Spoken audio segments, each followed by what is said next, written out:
Site ఎవరికైనా లేకపోతే గతంలో ఎంతోమందికి ఇచ్చారు. గత ప్రభుత్వంలో, ఆ ముందు చంద్రబాబు గారి ప్రభుత్వంలో, దానికి ముందు రాజశేఖర రెడ్డి గారి ప్రభుత్వంలో కూడా ఎంతోమందికి ఇచ్చారు.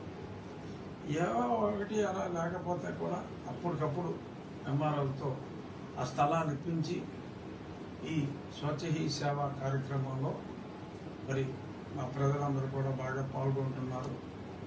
ఇదే ప్రతి దగ్గర కూడా మనం బుడమేరు చూసాం. మంత్రి నారాయణ గారు కూడా చెప్పారు. ఆక్రమణ వలన మరి కొంత ప్రాణ నష్టం జరిగింది. మరి ఎంతో కేంద్ర ప్రభుత్వం 1,050 కోట్లు మరి ఈరోజు ఇచ్చిందన్నారు.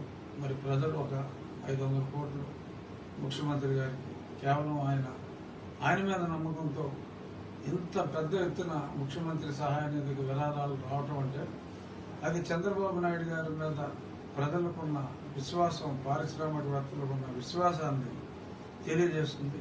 ఎక్కడా కూడా ఇంత భారీ ఎత్తున ఒక విషాదం జరిగినప్పుడు ప్రతి రూపాయి సక్రమంగా ఖర్చు అవుతుంది అన్న నమ్మకం ఉంటేనే జనం వచ్చి ఆ డబ్బులు ఇస్తారు. ఆ విశ్వాసం చంద్రబాబు నాయుడు గారి మీద ఉంది. ఆయన కూడా అహర్నిశలో అక్కడ ఉండి పనిచేశారు. మరి ఇప్పుడు అటువంటివి జరగకుండా ఉండాలి అంటే మొన్న జరిగిన సంఘటనలో మరి ప్రభుత్వం కూడా మనం మంత్రి నారాయణ గారు కూడా ఎక్కడ కాలువల మీద ఎటువంటి ఆక్రమణలో ఉన్నా సరే తొలగించాలి అని ఆయన కూడా తెలియజేయడం జరిగింది.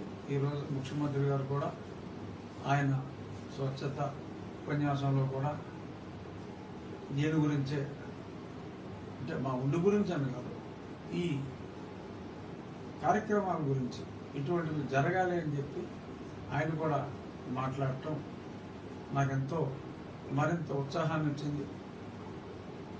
మా నియోజకవర్గాన్ని ఈ విషయంలో, ఈ స్వచ్ఛ హీ సేవ విషయంలో అంటే ముందుగానే మేము ప్రారంభించాం కాబట్టి స్వల్పం ఉంటే అందరూ చేయొచ్చు. ముఖ్యమంత్రి గారు, నారాయణ గారు పిలిపించారు, అందరూ వాటిలో నడుస్తారు.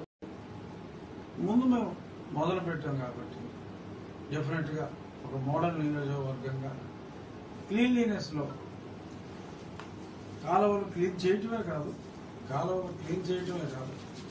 ఆ తర్వాత ఆ గట్ల మీద ఎటువంటి ఆక్రమణలో మళ్ళీ రాకుండా వేలాది మొక్కలు విత్ ట్రీ గార్డ్స్ ప్రజల్ని మోటివేట్ చేసి ఒక 200 ట్రీ గార్డులతో నా గృహం ఉన్న ఆ రోడ్ల మీద నేను ట్రీ గార్డ్స్ ఆర్డర్ ఇచ్చాను. అలాగే ప్రతి గ్రామంలోనూ ఆ గ్రామంలో ఉన్న గ్రామ పెద్దల్ని మోటివేట్ చేసి ఎక్కడైతే కాలువ గట్లు క్లియర్ చేసుకుంటూ వెళ్ళామో ఆ కాలువలో ఉన్న రోడ్ల పక్కన చక్కటి గ్రీన్ బెల్ట్ ప్రతి 15 అడుగులకి 12 అడుగులకి కొన్ని చోట్ల 15 అడుగులకి ఆ ప్లాంట్ని బట్టి మంచి హరితహారం లాగా ఎవరి దగ్గర మేము డబ్బులు అడగం. చెట్టు నీరండి, చెట్లు మొత్తం డబ్బులు ఇవ్వండి అని ఏమీ ఉండదు. ప్రజలు సంపూర్ణ సహకారంతో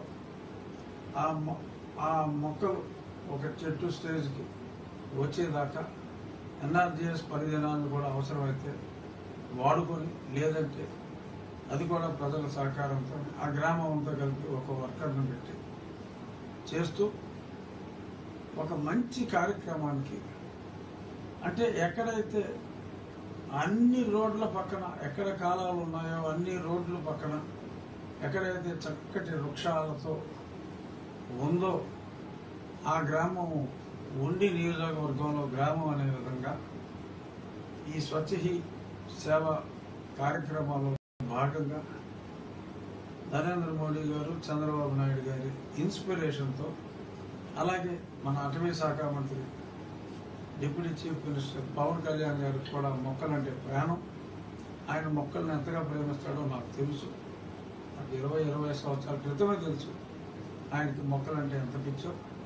సో అందరూ కూడా పర్యావరణం గురించి మాట్లాడుతున్నారు. మొన్న ఒక సినిమాలో కూడా చూశాను. ఆ సినిమా ఎవరో పెద్దగా చూడలేదు, కానీ చూడవలసిన సినిమా. అది జగపతి బాబు యాక్ట్ చేశాడు. Simba the forest man. Excellent concept. ఒక మనిషికి కనీసం చక్కగా బ్రతకాలి అంటే 7 చెట్లు అవసరం, వృక్షాలు. మరి అన్ని వృక్షాలు ఉన్నాయన్నది మనం ఆలోచించుకోవాలి. ప్రకృతికి దీనికి కేరళలో మనం చూసాం, ప్రకృతికి విఘాతం కలిగిస్తే ఎంత నష్టం ఉన్నది. సో కాబట్టి మీరందరి స్ఫూర్తితో నేను ఈ కార్యక్రమం మొదలుపెట్టాం. ప్రజలందరి సహకారంతో, ప్రభుత్వం దగ్గర చిల్లి గవ్వ కూడా అడగకుండా ప్రజలందరి సహకారంతో స్కూళ్ళే కాదు, పాఠశాలలు, అక్కడ ఉన్న స్పోర్ట్స్ ఫెసిలిటీస్ కూడా మొన్న ముఖ్యమంత్రి గారు కూడా చెప్పారు, అన్ని పాఠశాలల్లో మంచి క్రీడా ప్రాంగణాలు ఉండాలని. ఆ క్రీడా ప్రాంగణాలకు కూడా ఎక్కడ ప్రభుత్వం దగ్గర నుంచి ఒక్క పైసా కూడా తీసుకోకుండా మా ప్రజలే, ఆ గ్రామ ప్రజలే చక్కగా రకరకాల స్పోర్ట్స్ ఫెసిలిటీస్ కూడా ఆల్మోస్ట్ 1 by 1 స్టార్ట్ చేయడం జరుగుతుంది. ఆ స్కూల్లో ఆట స్థలాల విషయంలో కూడా ఒక రోల్ మోడల్ లాగా, అంటే నా ఎన్ని ఎక్కువ గ్రామాలే. ఇవాళ గాంధీ గారి జయంతి సందర్భంగా ఇవన్నీ చెప్పాల్సి వస్తుంది. గాంధీ గారు గ్రామ స్వరాజ్యం వస్తేనే అదే నిజమైన స్వరాజ్యం అని అన్నారు. ఆ గాంధీ గారి పిలుపు మేరకే ఇవన్నీ కూడా చేస్తున్నామని చెప్పి ఈ సందర్భంగా గాంధీ గారి జయంతి సందర్భంగా తెలియజేస్తున్నాను. సరే, ఇటువంటి విషయాలు చెప్తే జనాలు చాలా బోర్ ఫీల్ అవుతారు. మరి ఫీల్ అయినా చెప్పాలి తప్పదు. ఇప్పుడు మసాలా ఏంటంటే, ఇది సాక్షుడు చిక్కిపోయి ఉన్నాడు. సాక్షుడు ఇవాళ పెద్ద అనేక పేజీ రాశాడు. తప్పుడు వాంగ్మూలం ఇవ్వాల్సిందే. రఘురామ కేసులో గుంటూరు జీజీహెచ్ పూర్వ సూపరింటెండెంట్ ప్రభావతమ్మపై ఒత్తిడి. పోలీసులు ఒత్తిడి చేస్తారట. పోలీసులే కాదండి, ముఖ్య నేత ఒత్తిడితో తాము చెప్పినట్టు చేయాలంటున్న పోలీసులు. అప్పట్లో రఘురామను పరీక్షించిన ప్రభావతమ్మ. అసలు ఏంటిరా అసలు ఏం మాట్లాడుతున్నావు నువ్వు? అంటే ఎవరు చెప్పాడు ముఖ్య నేత ఒత్తిడి చేస్తున్నాడని? పోలీసులు అంటే ఆ పోలీసులు వైసీపీ పోలీసులా? అది చెప్పారా? ప్రభావం చెప్పిందా? ఎవరు చెప్పారు? అది సాక్షి యజమాని, ఆ యజమానురాలకు చెప్పారా? సాక్షి యజమాని కేసులో ఏమన్నా వస్తాడని కంగారు పడి, మరి మొన్న 2 రోజుల క్రితం నేను ముఖ్యమంత్రి గారికి ఒక లేఖ రాయటం జరిగింది. ఎందుకంటే పివి సునీల్ కుమార్ అనే ఒక అధికారి ఎవరైతే మరి దగ్గరుండి ఈ క్రతువుని నిర్వహించాడో, ఈ క్రతువుని ఎక్కడో ప్యాలెస్లో కూర్చున్న